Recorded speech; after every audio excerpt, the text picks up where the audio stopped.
जय गुरु जी, शुक्राना गुरु जी। सभी प्यारी संगत को जय गुरु जी। वीडियो को लाइक कीजिए, चैनल को सब्सक्राइब कीजिए और बेल आइकन को प्रेस कीजिए ताकि हमारे आने वाले सत्संग आप तक पहुंच सके। जय गुरु जी। गुरु जी का हर पल शुक्राना। गुरु जी को कोटि कोटि प्रणाम। संगत जी, हम में से हर कोई अपने कर्मों के बंधनों से मुक्ति चाहता है, जो परमपिता गुरुजी के बिना संभव नहीं है। उनकी कृपा हो जाए तो सभी कर्म अपने आप ही कट जाते हैं। तो आइए आज ऐसा ही एक सत्संग सुनेंगे जो गाजियाबाद की श्रीमती ज्योति वर्मा आंटी का है। ज्योति वर्मा आंटी के सास और ससुर दोनों को ब्लड कैंसर होने का पता चला था। इस समाचार के पश्चात ज्योति वर्मा आंटी और उनके पति देहरादून में अपना कारखाना और पेट्रोल पंप बेचकर दिल्ली आ गए थे। देहरादून की तुलना में दिल्ली में रहना अत्यंत महंगा था। वर्मा परिवार में उनके 2 बच्चों के अलावा उनके माता पिता भी थे। उन्हें लगता था कि यहाँ पर वह कभी भी सुख और समृद्ध जीवन व्यतीत नहीं कर पाएंगे। उन्हें प्रतीत होता था कि कर्मों के बंधन में जकड़े हुए वह सब किसी अंतरहीन अंधेरी गुफा में फंसे हुए बिना किसी दिशा के चक्कर काट रहे हैं। कर्मों के चक्र उन्हें घुमा रहे थे। नवजीवन पुनः आरंभ करने के लिए उन्होंने किसी अन्य छोटे शहर में रहने का निश्चय कर लिया था। यहाँ तक कि देहरादून से आने के बाद उन्होंने अपना सामान भी नहीं खोला था। फिर एक मित्र के कहने पर, जिसकी बेटी के विवाह में वह गए थे, वह गुरुजी के पास पहुँचे। अगले दिन वह एम्पायर स्टेट आए और उन्होंने घंटों बैठकर गुरुजी का आशीर्वाद प्राप्त किया। उनकी आर्थिक चिंताएं इतनी अधिक थीं कि गुरुजी के यहाँ आते हुए ज्योति आंटी ने अपने पति को कहा कि प्रतिदिन 500 रुपये का पेट्रोल व्यय कर गुरुजी के पास आने का तात्पर्य समझ नहीं आ रहा था। वर्मा परिवार गाजियाबाद से एम्पायर स्टेट आते थे, जिसकी दूरी कम नहीं थी। उन दिनों 7 दिन संगत होती थी और वह वहाँ पर जैसे खींचे चले आते थे। उन्हें अचानक आश्चर्य हुआ जब सब व्यथाएं धीरे धीरे दूर होने लगी। गुरुजी के निर्देशन में कर्मों की कसी हुई रस्सियां ढीली हो रही थी। शीघ्र ही उन्होंने हेल्थ केयर नामक कंपनी का मानव रक्त से निर्मित शिरा द्वारा दिया जाने वाला एक विशेष तरल पदार्थ आयात कर बेचना आरंभ कर दिया। उनकी कंपनी, जो कभी 6 से 10 हजार से अधिक शीशियां प्रतिवर्ष नहीं बेच पाती थी, आज उनकी मांग पूरी नहीं कर पाती हैं। वर्मा परिवार की आर्थिक चिंताएं दूर हो गई थी। उनका रुका हुआ धन वापस आ गया था। अपनी कठिनाइयां व्यक्त करने से पूर्व ही वर्मा परिवार को गुरु कृपा का आभास हो गया था।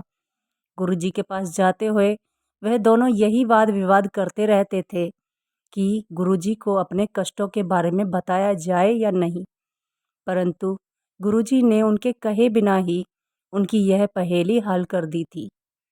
इस बीच में ज्योति वर्मा आंटी के ससुर के स्वास्थ्य में भी परिवर्तन आया। एक दिन कीमोथेरेपी करते हुए उन्हें मृत घोषित कर दिया गया था। उनकी जेब में सदा गुरुजी का चित्र रहता था। उन्हें न केवल नवजीवन मिला, बल्कि वह रोग से मुक्त भी हो गए। उसके बाद उन्होंने कभी कैंसर का उपचार नहीं करवाया। अपने अनूठे तरीके से गुरुजी ने उनके पति की भी जीवन रक्षा करी। एक बार उन्होंने संगत से आज्ञा लेते समय उनके पति को बैठने को कहा। 5 मिनट के उपरांत उन्होंने जाने की आज्ञा भी दे दी। किसी को समझ नहीं आया कि गुरुजी ने ऐसा क्यों किया, पर वर्मा परिवार को शीघ्र ही इसका कारण पता चल गया। मार्ग में उन्होंने कुछ ही देर पहले हुई एक भयंकर घटना देखी। यदि गुरुजी ने उनका निकलना नहीं रोका होता तो उनका भी संभवतः यही परिणाम होना था। गुरुजी की कृपा ज्योति आंटी के संबंधियों पर भी हुई है। शरीर के मेरुदंड में एक चक्र के हिलने से उनके पति बेड पर थे। 1.5 माह तक गुरुजी ने उनके बारे में पूछा भी नहीं। फिर अचानक एक दिन उन्होंने उन्हें हल्दी वाला दूध पिलाने को कहा। उसे पीकर वह स्वस्थ हो गए। ज्योति आंटी के एक घनिष्ठ संबंधी, जो लखनऊ स्थित हिंदुस्तान एरोनॉटिक लिमिटेड में एक वरिष्ठ अधिकारी थे, उनकी विचित्र समस्या थी। उनकी अपने वरिष्ठ अधिकारी से अनबन थी और उस अधिकारी ने उनकी पदोन्नति रोकी हुई थी। उन्होंने मन ही मन पद त्यागने का निश्चय कर लिया था, परंतु गुरुजी की दया से उनकी पदोन्नति हुई और हैदराबाद में ट्रांसफ़र हो गया। चेन्नई में अपने इंटरव्यू के उपरांत उन्होंने स्वयं कहा कि उनकी पदोन्नति असंभव है। आज वह प्रसन्न भी हैं और कुछ बड़े विभागों का कार्य संभाले हुए हैं। ऐसे ही गुरुजी अपने भक्तों को प्रतिकूल परिस्थितियों से भी बचाते हैं। वर्मा जी के कारखाने में 18 से 20 फुट गहरे एक विशाल भूमिगत जलाशय का निर्माण हो रहा था, जिसमें 20 से 25 श्रमिक काम कर रहे थे। अचानक उसमें एक बड़ा पत्थर गिरा और सब श्रमिक खतरे को भांपते हुए बाहर आ गए। जैसे ही अंतिम मजदूर बाहर निकला, उसकी 18 फुट ऊंची और 65 फुट लंबी दीवार ढह गई। किसी को चोट नहीं आई, यहाँ तक कि एक शिशु की जान भी बच गई। जय गुरुजी। यह सब गुरुजी की दया से ही हो पाया। एक और संदर्भ, ज्योति आंटी की बहन के विवाह को 7 वर्ष हो गए थे और वह पेट दर्द से पीड़ित थी। उसका उपचार हो चुका था, यहाँ तक कि शल्य क्रिया भी हो चुकी थी, परंतु रोग वैसे का वैसा ही बना हुआ था। उसके परिवार वाले ज्योतिषियों और तांत्रिकों के चक्कर लगा चुके थे, जिन्होंने कुछ असफल उपाय किए थे। ज्योति आंटी ने जब गुरुजी को इस बारे में बताया तो उन्होंने उसे अभिमंत्रित ताम्र लोटे से जल पीने को कहा। गुरुजी के निर्देशों का पालन करके वह स्वस्थ हो गई। ज्योति आंटी के घर में काम करने वाली का 11 वर्षीय बेटा खो गया था। वह दिल्ली 1 माह पूर्व ही गांव से आए थे और यहाँ के बारे में कुछ भी नहीं पता था। उसको ढूंढने के सब प्रयास निष्फल रहे थे। उसके पास उसका कोई चित्र भी नहीं था। घबराई माँ ने ज्योति आंटी से निवेदन किया तो ज्योति आंटी ने गुरुजी से प्रार्थना कर एक माँ की सहायता करने की विनती करी। उसी शाम को उसका बेटा घर वापस आ गया। उसने बताया कि ऐसा लगा जैसे कोई उसे उसके घर के सामने छोड़ गया है। गुरुजी ने ज्योति आंटी के पुत्र को छात्रावास में रहने के लिए कहा। यह उसके लिए पहला अवसर था जब वह घर से दूर अकेला रहा था और अक्सर उदास हो जाता था। एक दिन उसके सब मित्र उसे छोड़कर अपनी महिला मित्रों के साथ समय व्यतीत करने चले गए। वह मन ही मन दुखी होता रहा कि उसकी ऐसी कोई मित्र नहीं है। इसमें कोई हानि तो नहीं है, केवल समय व्यतीत करने का अच्छा तरीका है। यह सोचते हुए वह सो गया।